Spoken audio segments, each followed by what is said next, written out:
Sultanin. And tsaka,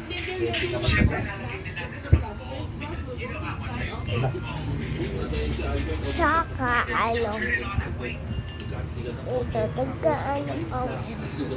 Nag-story kami na ganito. Ito,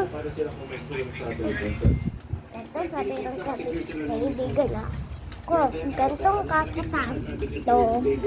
Ano, emergency pala yun,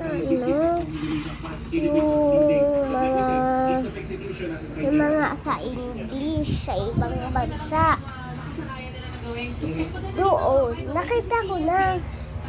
Pinicture niya pala. Doon siya nakatira dati.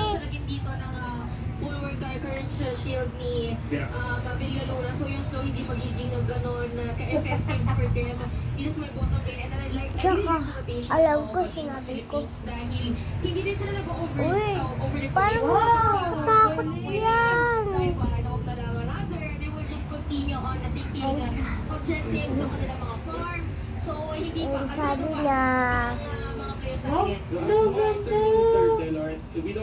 sabi niya, dual lane ang decision dito ng Indonesia. At sinagot din siya kahit papaano. Kakatakot talaga yun. Sinunod talaga yun.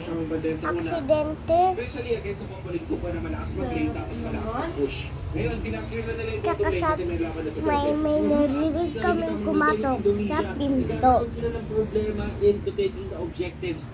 Tsaka, pumasok siya. Tsaka alam mo nangyari. Kaya pumasok na siya. Pumasok na siya sa amin. Tsaka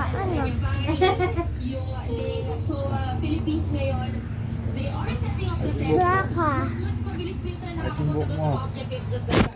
Even for Villaluna, alam niya kung saan pwede magpato ng mga skills si Sainz and Bin and Del Rosario. Nakukuha niya pa. Ako po si Albert. Bisin mo eh. Para di magkakatotoo yung I'm not just chubby dito for Albert dahil medyo tag-gutong in terms of the jungling for the jungler of Indonesia. And right now, Team Philippines, hindi din sila nakakabutan ng kanilang kalaban.